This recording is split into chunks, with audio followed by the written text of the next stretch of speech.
I'm Denise Hammer, and I'm so grateful that you are interested in Mercy Market and partnering with us.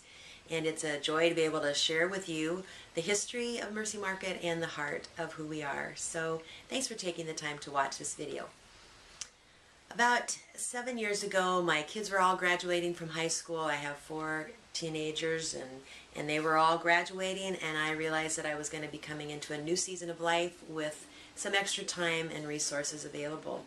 And at that same time, I was reading scripture again. I've been doing that all of my life. But this time I was finding verse after verse that had to do with the topic that I did not realize was so prominent from the beginning to the end. And it was a subject of God's heart for the poor and needy. I began to see clearly that not only was God interested and did He have a heart, but He was concerned about my response. And so I started to pray, Lord, what do you want me to do about your heart for the poor and needy? Verses like the ones in Jeremiah, where this was the one that really impacted me. The subject of the chapter is King Josiah, and why was he such a great king? And the answer was because he cared for the poor and needy, and that was a great thought, and it would have been a good place to stop, but it was the next part of the verse that really hit me, because it goes on to say, is this not what it means to know God? And I want to be a follower of Christ, and I want to do what is important to the heart of God. And so I started to say, Lord, how do you want me to respond?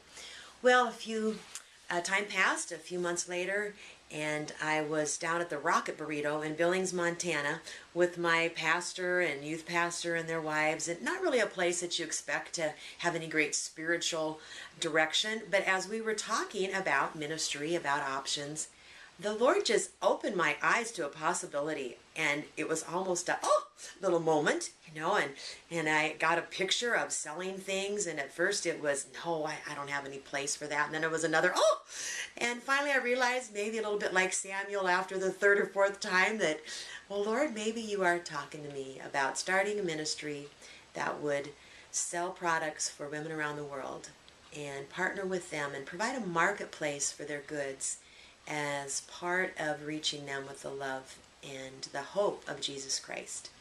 And so that's where we started. Officially, our first sale was in October of 2008. Started with funds from my generous husband and a loan from our church. And we would sell a few products, and then as soon as we made enough money to order more, we would order a few more. And from that kind of rather humble beginning, we now work with 27 organizations in 14 different countries.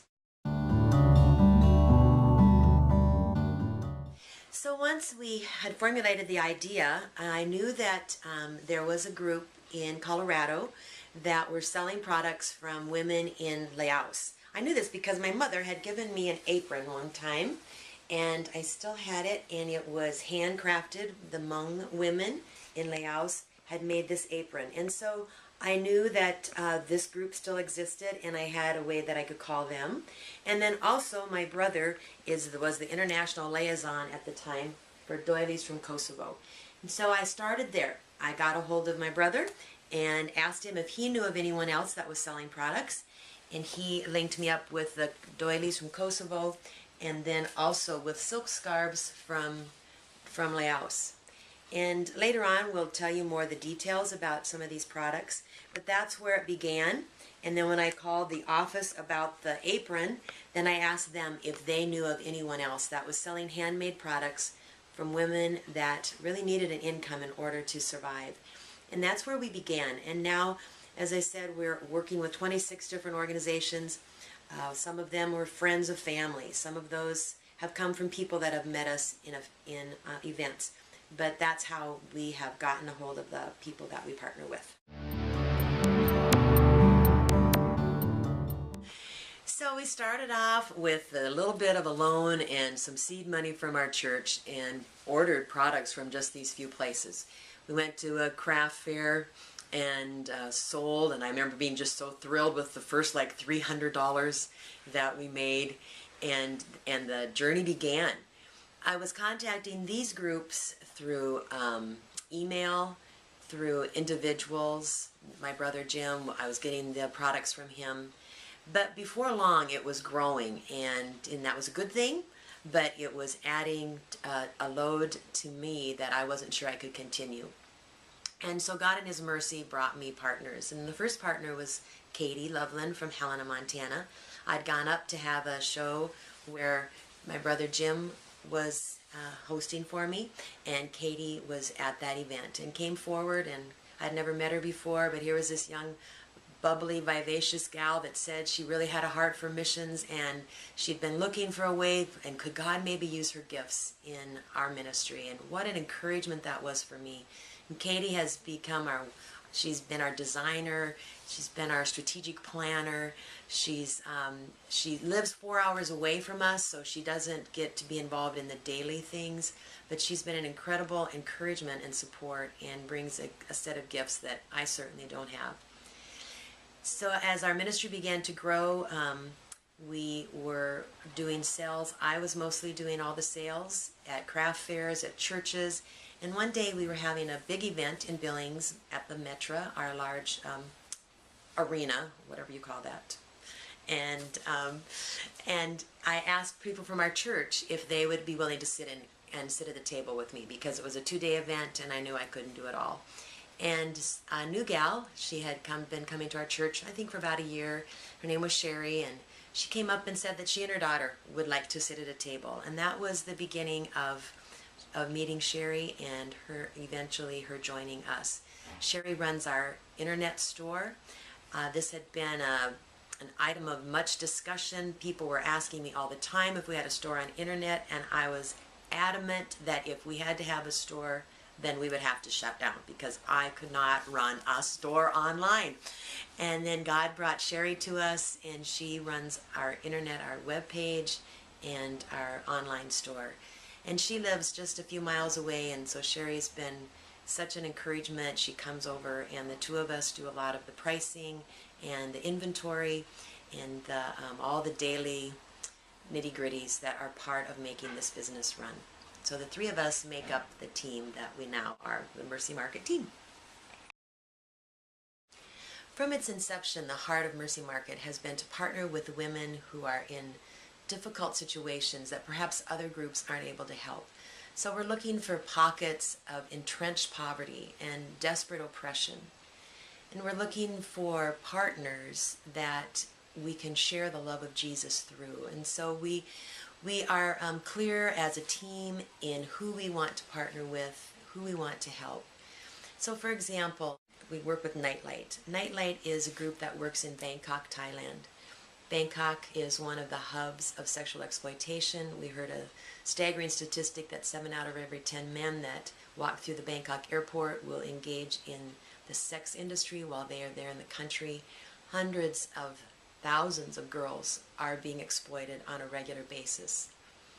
And Nightlight is down in the trenches, working with them, meeting them in the bars, establishing relationships with them, all in the name of Jesus.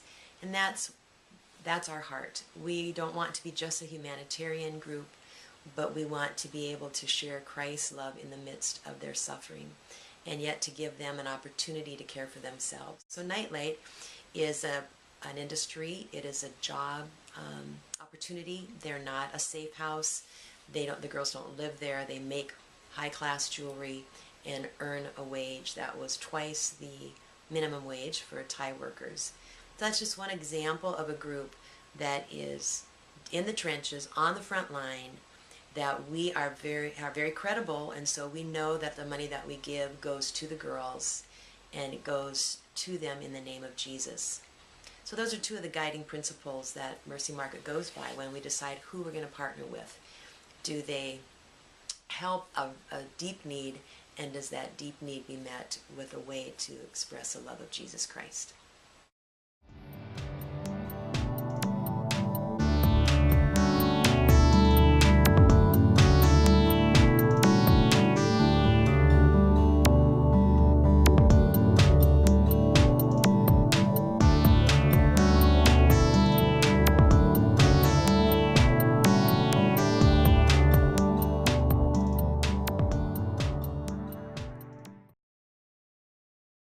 One of the questions that we're commonly asked is whether or not we go to the countries and purchase these products. And as a rule, the answer is no. We want to keep our overhead very low. We have about a 20% markup on the products that come to us, and that markup goes to gas to get to our sales events. Oftentimes there's a booth fee, sometimes as high as $300, and so we need a way to cover those expenses. The overhead also takes care of damaged goods, items that don't sell. And as a side note, we buy all of our products up front. That way, if the woman who made that apron does not have to wait until I sell that apron in order for her to get her money. Or if a purse comes to us and the zipper is broken, we don't require her to pay for that. So we buy all of our products up front, and that also necessitates then somewhat of an overhead.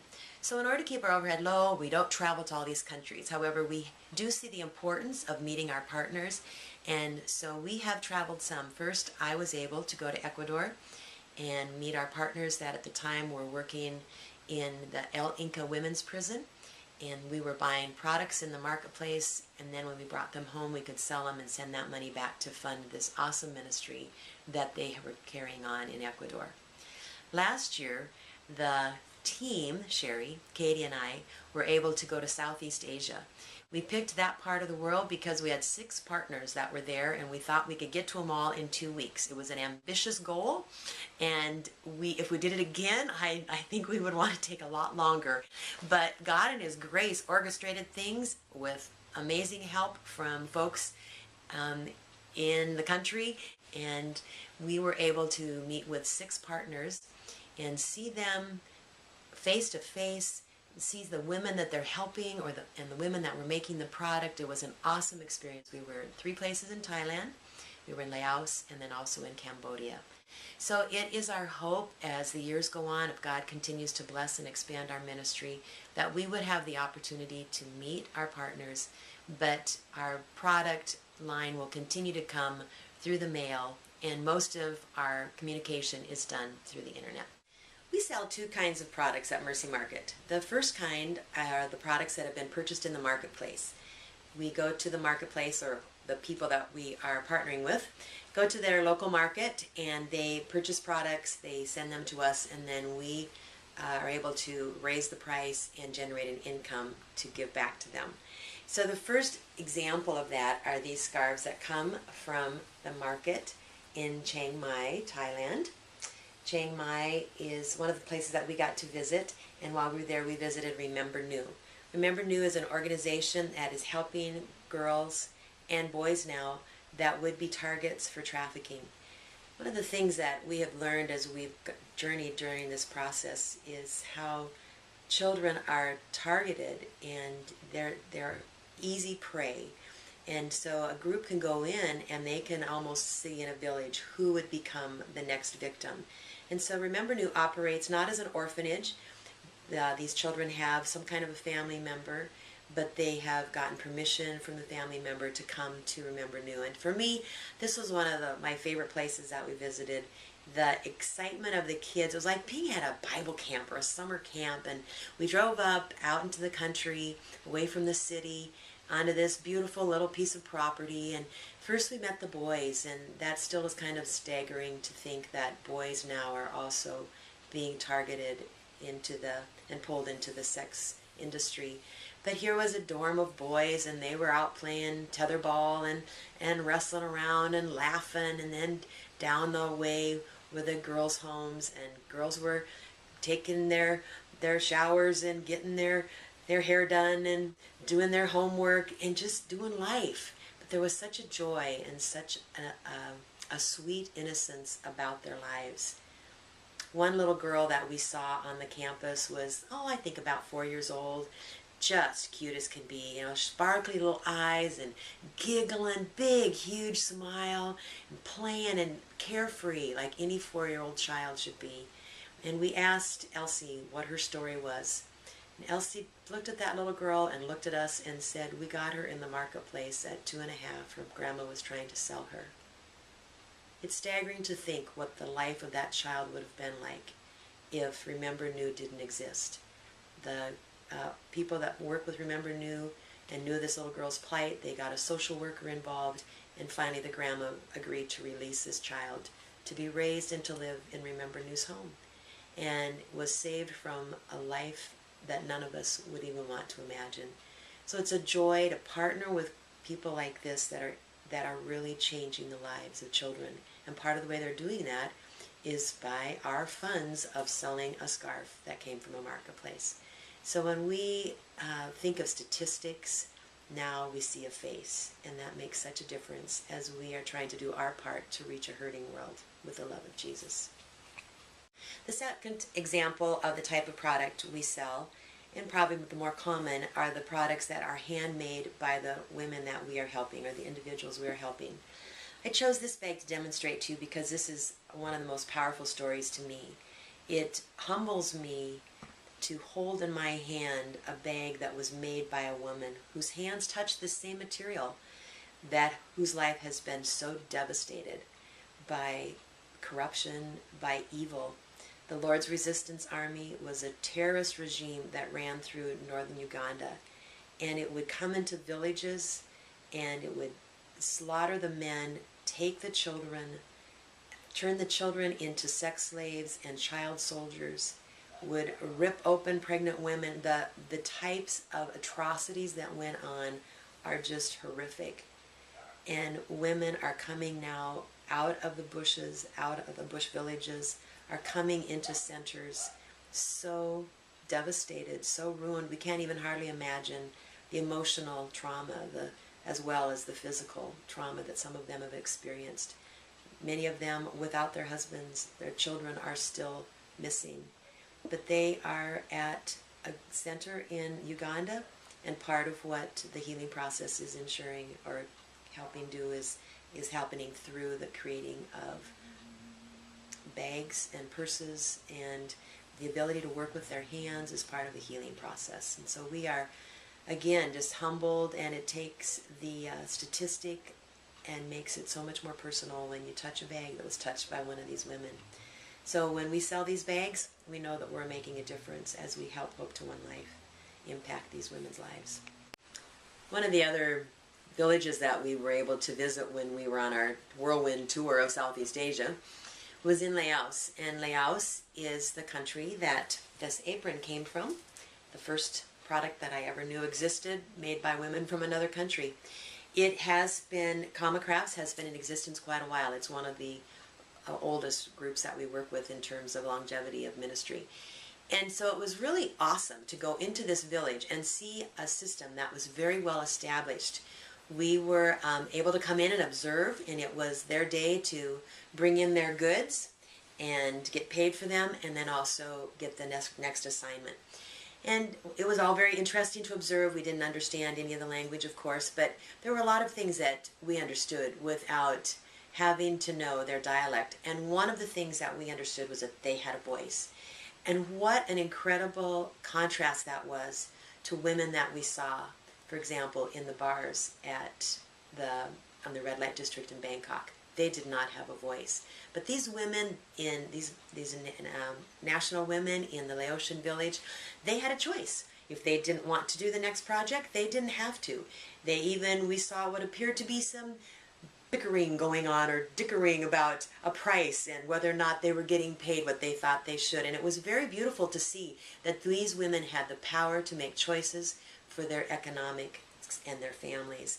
And that is something that I had really taken for granted and did not realize was part of the things that make me a wealthy woman, is all the choices that I can make in the United States. So it was awesome to see that they could have some input on designs, they could have decision making on what kind of products they wanted to make, and then to see the beauty of the fact that these women were able to stay in their villages, raise their families in their communities, and that's part of what our ministry with that village empowers them to do.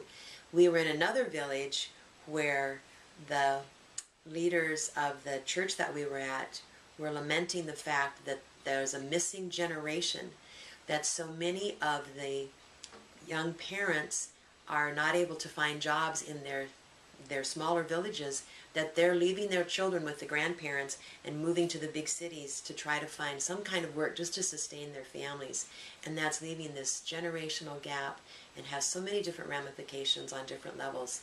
So it was beautiful for us to see an organization that was working well as women were earning a sustainable living with their products. And that's one of the things that Mercy Market wants to do. We want to partner with people that are, we're not just giving them a handout and then as soon as we stop helping them, they're back in the same situation. But we're partnering with people that are working for sustainable incomes and often are teaching a skill that they can go out and use. And so that if we are not available to help at some point, they're not back in their destitute situation.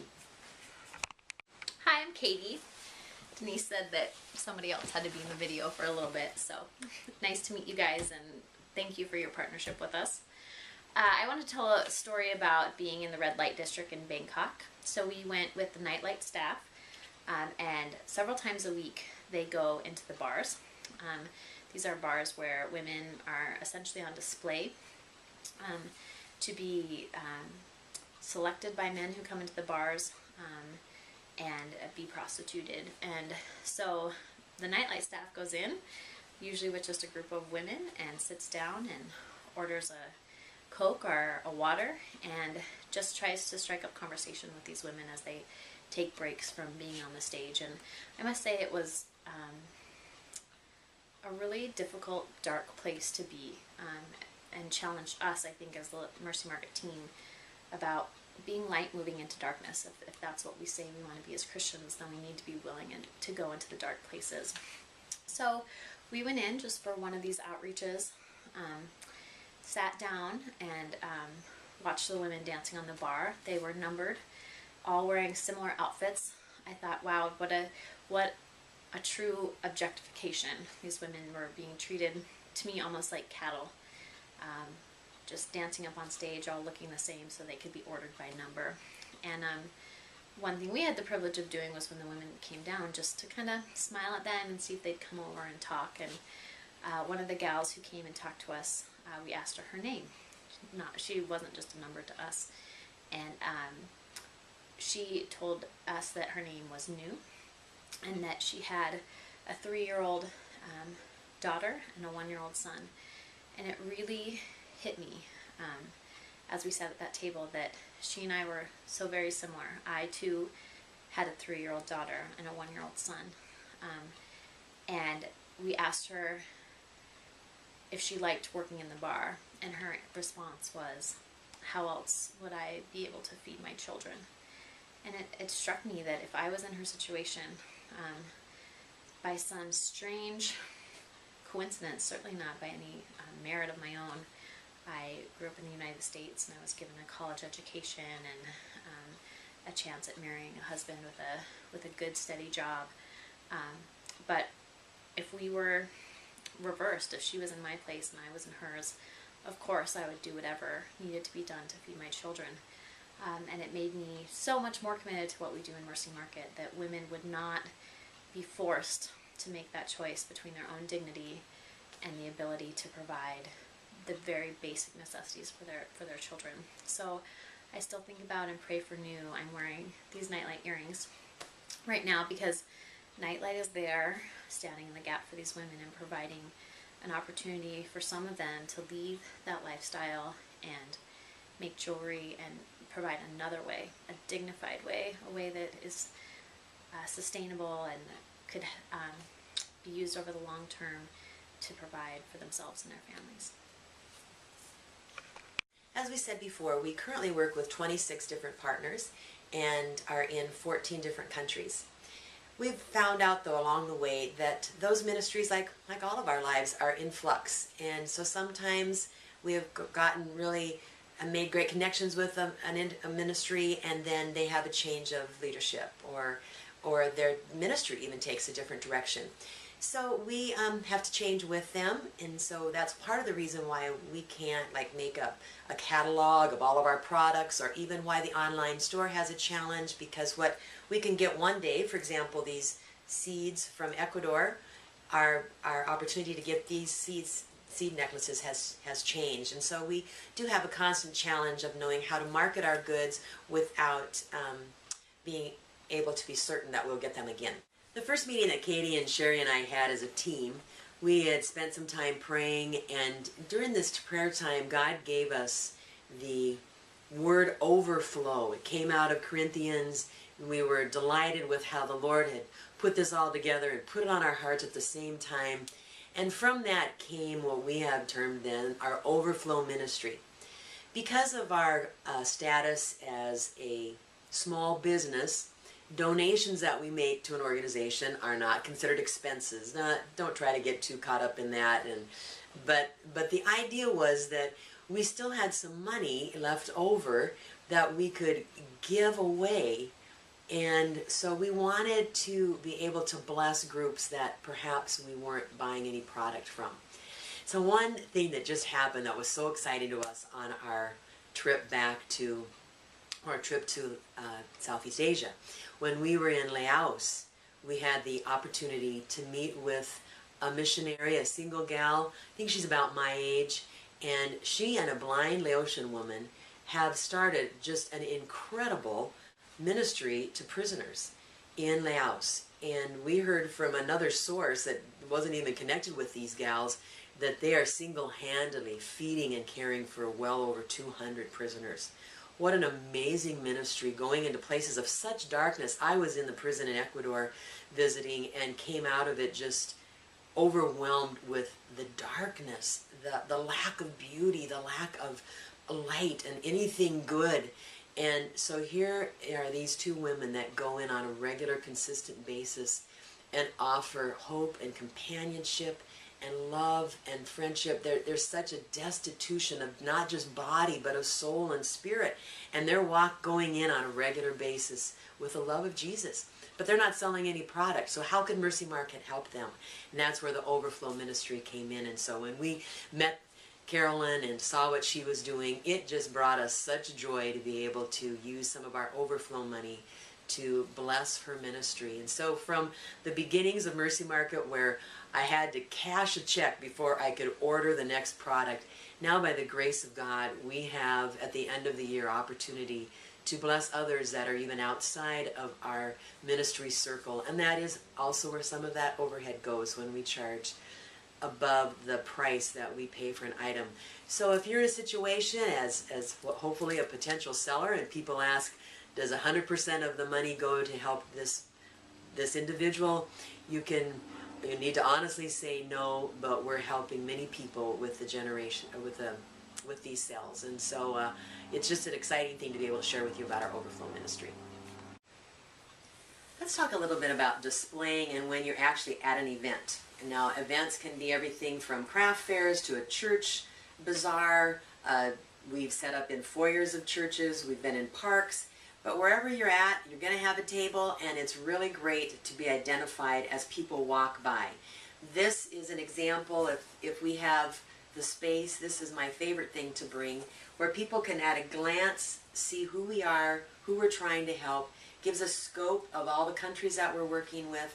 Of course, we don't expect yours to look exactly the same. We'd be happy to supply you with photos, but something that immediately identifies that you're not just another craft table, or you aren't maybe even a member of the church, but that you're there representing Mercy Market, and our goal is to help meet the needs of the poor and oppressed through the sale of products from their area. So this would be an example of a display board. So when we're setting up for a display, we're trying to use a variety of heights and items that would catch people's eyes. We don't want everything just flat. So you'll see here that we've used a basket for displaying scarves, bowls, baskets, tins work great for jewelry. I like to buy these old suitcases. We take our product to the show in the suitcases and then use the suitcase for a display. Or maybe you'll have a board that you can set upright to also hang different items on. We often group items like in kind, not necessarily by the country. So I might have a variety of scarves in the same basket, or in this case, a variety of purses in the same tub.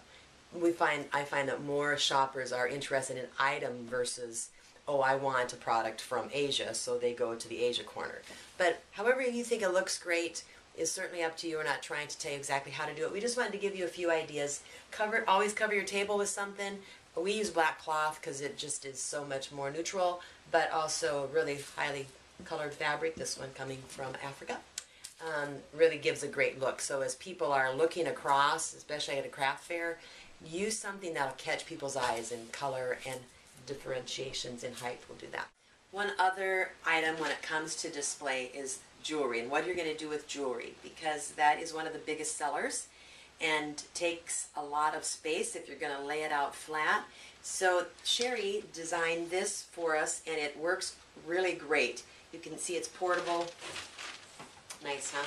And yet it gives us the opportunity to display a lot of jewelry. So we are struggling with how to tag it. That's always an issue. We like when a shopper comes by that every time they pick up an item they know where it's from and where the product, who the money is helping. Not so easy to do on a little tag here on the jewelry. But I just wanted to show you another way that we are able to display a lot of jewelry in a small space. Again, use your own creativity, use your own imagination. We're not trying to tell you how to do something. And if you have some great ideas, feel free to share it with us. You just have to have it portable. And for most of us, we're trying to fit it in a little car.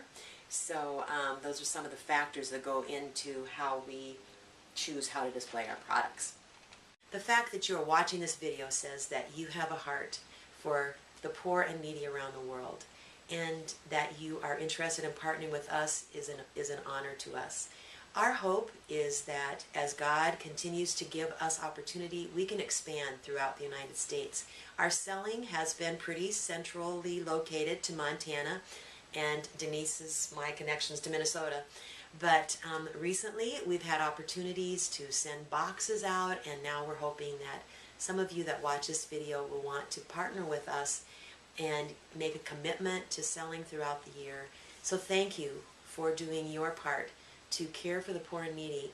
We know that in a remarkable expression that is hard for us to grasp, God said that whatever we do to those that are struggling, to those that are destitute, to those that are lonely and hungry and poor, we are doing to Him. So man, we have the opportunity to love God in a very tangible way. And Mercy Market is just one of those ways. But it is a way that God's given us. And so the three of us are delighted to be a part of it and would welcome you if that would be the way that God would choose you to follow.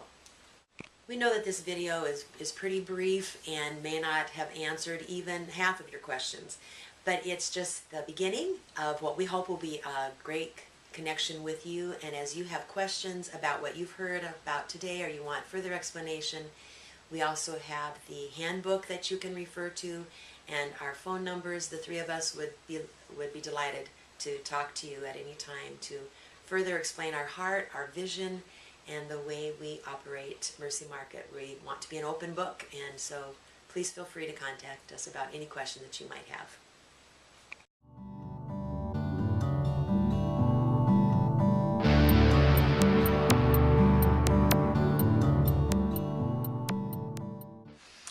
I want to just thank you again for your interest in partnering with us.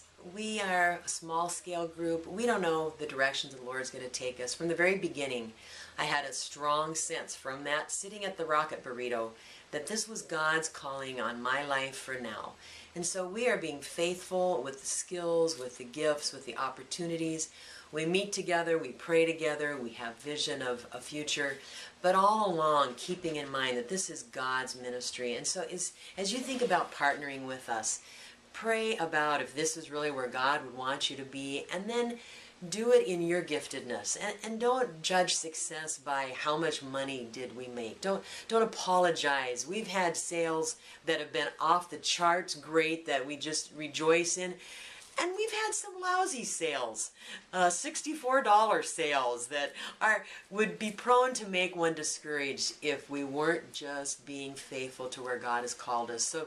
So don't be afraid of small venues. You don't know who you're going to meet. And sometimes our purpose in going is just to bless those that are around us, or maybe to speak a word, to share a statistic.